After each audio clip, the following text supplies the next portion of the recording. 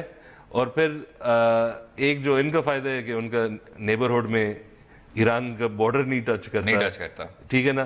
تو it's an interesting thing to see. اور دوسرا یہی کہ جو اب نظر آ رہا ہے، ایک یہ ہوتا ہے کہ اگر آپ کو یاد ہو ایک زمانے میں پاکستان بھی اسٹریٹجکلی کافی کنسٹرینٹ تھا. کیوں؟ انڈیا کے ساتھ مسئلے چل رہے تھے، فاٹا میں ہمارے اپنے مسئلے ہیں، ٹھیک ہے، پھر افغانستان بارڈر کے ساتھ اور تھوڑا بہت ایران، وہ سب کیا ہوتا ہے آپ کے فورسز تھن ہو جاتے ہیں. لیکن جو کلاسک کیس ہوا ہے ان کے ساتھ، یمن، پراکسی ان سیریا، اب لیبنن پہ ہاتھ ڈالنا، پھر جو ایک جو ان کی ایک سوسائٹی کی ایک رواج تھی جس میں ایک بیلنس آف پاور تھا، وہ یہ تھا کہ ہاؤس آف سعود، یہ جو فیملی ہے یہ چلائے گی ملک، economy, foreign policy, trade policy, اور جو وہابی علماء ہے، ٹھیک ہے نا، اب وہ موریلٹی اور یہ چیزیں ڈیسائیڈ کری. اس نے ان سے بھی پاور لے لی کہ مورل پولیس اب اریسٹ نہیں کر سکتی،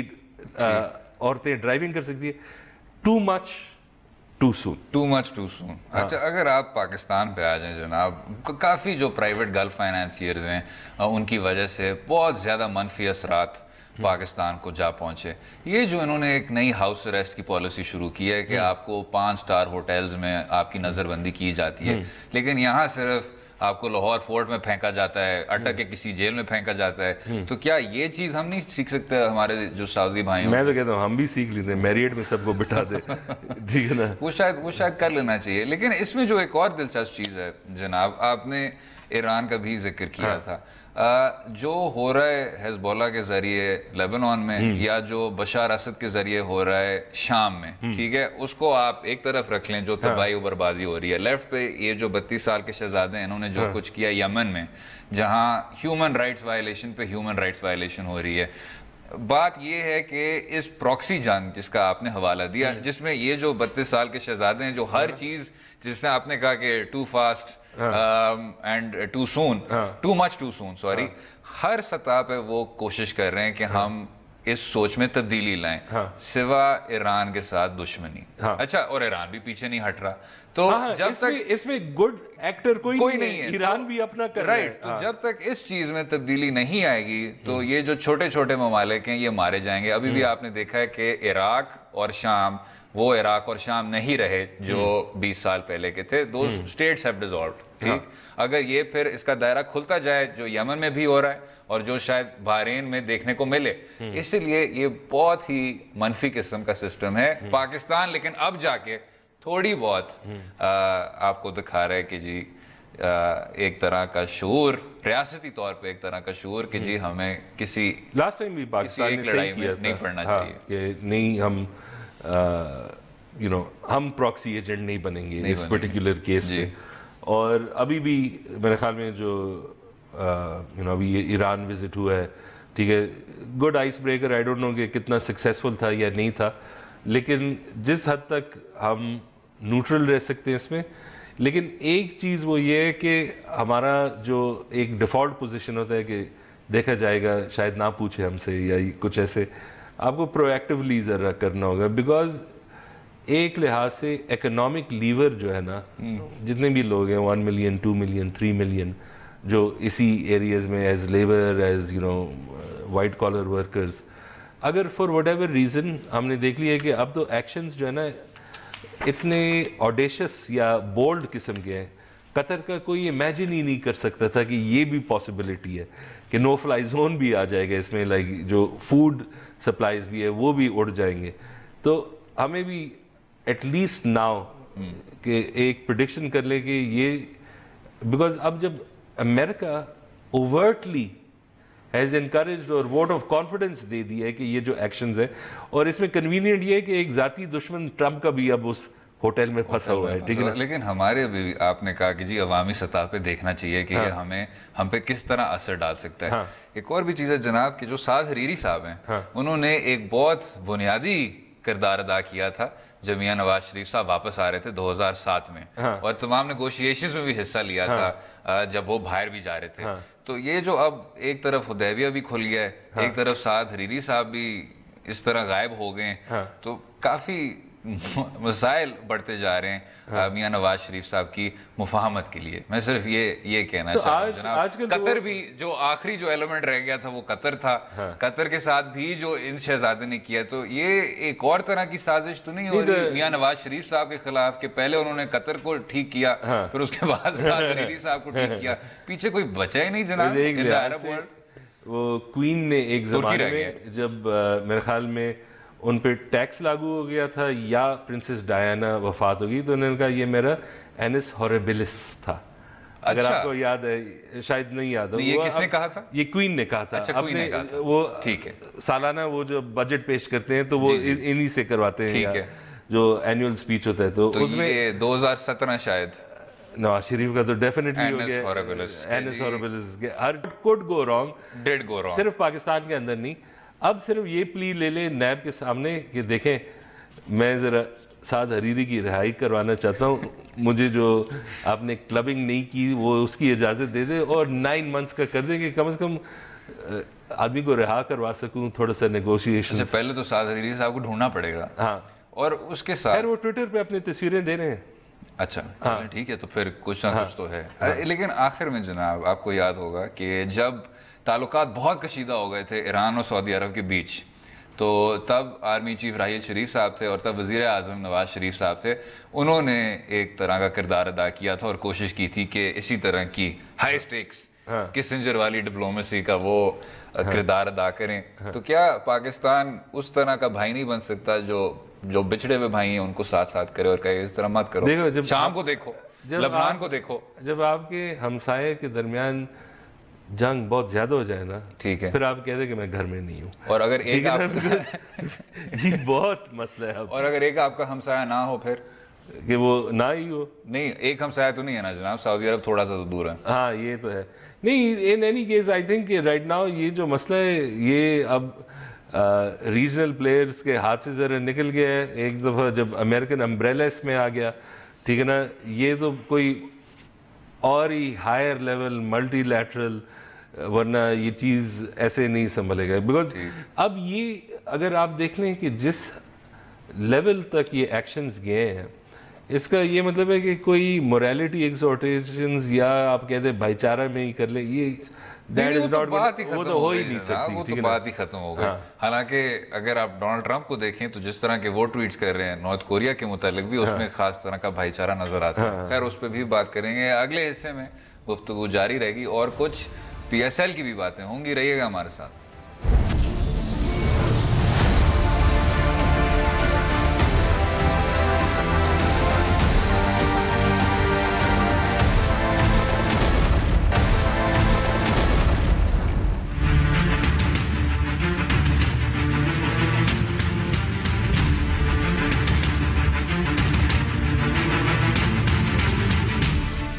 ویلکم بیک ٹو دو رائے. آخر میں پی ایس ایل کے ایڈیشن 3 کی بات کریں گے جس کے انعقاد کی تیاریاں عروج پر ہیں. آج پلیئرز کا چناؤ بھی کر لیا گیا ہے اور اس کے ساتھ ساتھ یہ بھی اعلان ہوا ہے کہ اس دفعہ سیمی فائنل اور فائنل پاکستان میں کرائے جائیں گے. اس قسم کے ایونٹس کا انعقاد پاکستان کے لیے کتنا فائدہ مند ہے اس پر بھی بات کریں گے. لیکن جناب سب سے پہلے تو جو سب سے خوش آئین بات ہے وہ یہ ہے کہ ملتان سلطانز ایک نئی ٹیم اور میں نے تو I've decided میں ان کو سپورٹ کر رہا ہوں. یہ کیسے What a name Multan Sultans. میں نے جب پڑھا میں نے کہا this is the best named PSL franchise. اچھا مجھے لگا تھا وہ زلمے بھی کافی اچھا تھا اور کلندرز بھی اچھا تھا. In the name Qalandars as a name مجھے کچھ خاص نہیں اچھا لگا. اسلام آباد یونائٹڈ بھی مجھے اسلام آباد یونائٹڈ تھوڑا سا مار کھا گیا. I think دو اچھے ویل نیمڈ ہے. یہ پشاور زلمے اور ملتان سلطانز از آؤٹسٹینڈنگ. اچھا چلے میں سوچ رہا تھا کہ جب تک چارسادہ چیمپئنز نہیں آئے گا تو آپ سپورٹ نہیں کریں گے کسی ٹیم کو. وہ تو پھر سب ان کو سپورٹ کریں گے. لوگ اسی کا انتظار کریں کہ کب آ رہا ہے. Charsadda champions will be a favourite. اس میں کوئی شک نہیں ہے. لیکن اب جو ڈرافٹ ہے اور ساتھ میں ایک طرح کی امید یہ بھی ہے کہ جو لاہور میں فائنل بھی ہوا تھا کہ اس بار انشاءاللہ کراچی میں فائنل ہوگا. یہ میرے خیال سے بہت بڑی بات ہے نہ صرف پاکستان میں کرکٹ کی بحالی کی لیکن کراچی شہر کے لیے بھی.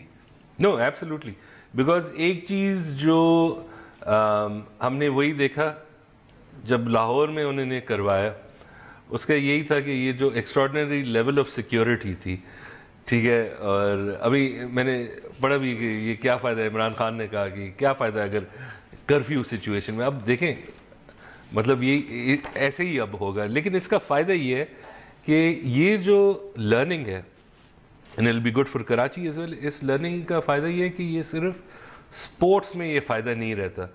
ٹمورو آپ کا کوئی وزٹنگ ڈگنیٹری آپ کوئی کلچرل ایونٹ کرنا چاہتے ہیں ٹھیک ہے ونس اگین اگر کانسرٹس آ جاتے ہیں بیکاز مقصد تو یہی ہے. ایک چیز جو پاکستان میں ہوا ہے پچھلے 10 سال میں ہم شاید اتنے آؤٹ گوئنگ نہیں تھے. یہی کھانے کے لیے باہر جاتے ہیں لیکن پھر بھی چیزیں تھیں. لیکن جو پبلک سپیس ہے یہ جب سے ٹی ٹی پی آئی ہے وہ افیکٹولی ختم بیکاز انہوں نے کیا کیا نہیں ٹارگٹ کیا. پارکس یہی کہ لوگ باہر جائیں جہاں سے جہاں آپ کو ایک ہر انسان کو ایک ریلیف چاہیے ہوتی ہے. اوپن سپیسز میں آپ کو whether it's a concert cricket match جو بھی ہے تو یہ جو اب کر رہے ہیں یہ ایک یہ اس کا فائدہ جو ہے نا وہ صرف کرکٹ میں نہیں رہے گا. اور اس کا بینیفٹ یہی ہے کہ جو بھی اس کی لرننگز ہوتی ہیں from a security point of view آپ بس اپلائی کرتے رہیں بیکاز ہمارا بھی ایک ری ٹرانزیشن پیریڈ تو ہمیں بھی کرنا ہے کہ ونس اگین ہم اس پوائنٹ پہ آ جائیں کہ جو پاکستان لیٹس سے 90s میں تھا یا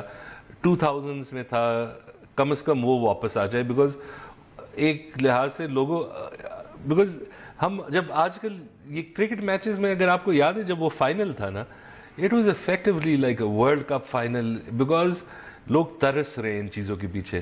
So I think that's the beauty of this. اور اگر کراچی میں کر رہے ہیں nothing better. پشاور میں بھی کریں ٹھیک ہے نا پنڈی میں کریں کوئٹہ میں کریں ملتان میں کریں ٹھیک ہے نا. ملتان میں اب کوئی ضرورت نہیں ہے ٹھیک ہے بس اتنا زبردست نام آ گیا ہے ملتان سلطانز کا. اور اگر کہیں نہ کہیں لیکن جب آپ اس طرح کا فائنل کرتے ہیں تو جس طرح اس شہر کو تصور کیا جاتا ہے وہ پورے طور پہ اس میں ایک طرح کی تبدیلی آتی ہے. لیکن ساتھ میں جناب آپ کے جو پسندیدہ پلیئر تھے آپ نے کتنی زیادہ بات کی ان کی اس شو پہ پچھلے سال کرس گیل اس کو کسی نے خاص لفٹ نہیں کرائی. یہ تو بہت ہی وہ ہے. ہم ریڈیو پہ اکثر ہوتے ہیں نا تو ہم لوگوں کو وارننگ دیتے ہیں یہ جو کرس گیل نے آپ کو فرینڈ ریکویسٹ بھیجا ہے یہ وہ نہیں ہے. وہ ایک اور طرح کا بیکاز وہ بہت زیادہ مشہور ہو گیا تھا ایک دم سے. نہیں وہ ایک اور طرح کا کرس گیل ہے. لیکن یہ خیر فیس بک فرینڈ ریکویسٹ پہ بھی کافی بات ہوئی ہے ایسی شو پہ. ویسے ایک چیز مجھے یاد ہے کہ آئی ریممبر پشاور میں جو ایک لحاظ سے ایک آخری ون ڈے تھا میں بھول گیا ہوں کہ زمبابوے کے ساتھ جو بھی تھا بٹ اٹ واز ہلیریس. وہ جو ٹکٹس تھے وہ ٹکٹ سسٹم بالکل خراب ہو گیا. سب اندر آ گئے. جو اسٹیڈیم کی کیپیسٹی تھی اس سے بہت زیادہ لوگ تھے اور پھر ہم پہ لاٹھی چارج ہوتی تھی ٹھیک ہے ٹھیک ہے. اٹ واز امیزنگ ٹو سی کہ آپ کا جو اسٹیڈیم ہے نا بالکل ایک دم سے سفید ہو جاتا تھا ٹھیک ہے. پھر سب وہ شیئر ہو جاتے تھے پھر وہ پولیس واپس چلی جاتی تھی. And the best thing was کہ جو لاؤڈ اسپیکر پہ وہ پشتوں میں جو آرگنائزرز تھے جو بھی تھے پی سی بی کے وہ کہہ رہے تھے کہ خدا کے لیے دنیا دیکھ رہی ہے یہ کیا کر رہے ہو تم لوگ, ٹھیک ہے نا. It was one of the best matches. اور یہ بھی ایک فائدہ ہے کہ دیکھیں ہم کریں گے تو یہی at some level sportsman spirit جتنا ہو ایک لحاظ سے ایک نوٹی ریٹرن ہوتی ہے. اور وہی جو آپ نے بات کی وہی والا ایلیمنٹ کہ اس بار بھی دنیا دیکھ رہی ہوگی, اور وہ ایک بہت پازیٹیو چیز ہے کہ وہ دیکھ رہی ہے, کیونکہ واقعی میں پرسیپشن آپ کا. ایک آخری چیز ہم جب آج کل کریں جیسے ہم سی پیک کی بات کرتے ہیں یہ سب کچھ, اور اس میں وہی بات ہے کہ ڈپلومیسی جو ہے نا یہ ایک بہت امپرفیکٹ سائنس ہے. اس میں آپ کو کنسیشنز بہت دینے ہوتے ہیں اور اس میں کوئی امیڈیٹ ریٹرن بھی نہیں نظر آتا ہے. یہ بہت طویل ٹائم پیریڈ میں اس کے نتائج آتے ہیں. اور ایک چیز جو پی سی بی نے کی ہے میرے خیال میں جو پچھلے 2 سال میں ان کو سکسیس کا کریڈٹ ملنا چاہیے وہ یہ ہے کہ انہوں نے کنونس کر لیے ای سی بی یہ سارے جو تھے آئی سی سی اتنے سمپیتھیٹک نہیں تھے جب ہمارا سیکیورٹی سچویشن ڈاؤن ہو گئی تھی. اب جو ہے سارے بورڈز کے لوگ کہہ رہے ہیں کہ لائک اس ملک کے لوگ جو ہے نا وہ ترستے ہیں کرکٹ کے پیچھے, ایک سمپتھی آ گئی ہے and that has added one more layer because شاید ابھی بھی اگر ایک آبجیکٹیو سیکیورٹی ایویلیویشن ہو جائے شاید نہیں ہو سکتا. چلیں یہ آخری جملہ میں نے شاید نہیں سنا صحیح طرح, لیکن جو آپ نے کہا کہ پی سی بی نے بھی ڈٹ کے پاکستان کا کیس عالمی سطح پہ بہت اچھی طرح کھیلا ہے, اس میں کوئی شک نہیں ہے. اور امید ہے جناب کہ ملتان سلطانز میں بھی کامیاب سے کامیاب ہوتے جائیں. امید ہے آپ کو آج کا پروگرام پسند آیا ہوگا. مجھے اور فضیل زکا کو اپنی رائے سے بھی آگاہ کیجیے ٹویٹر اور فیس بک کے لنکس کے ذریعے, اور اگلے ہفتے تک اجازت دیجیے. خدا حافظ.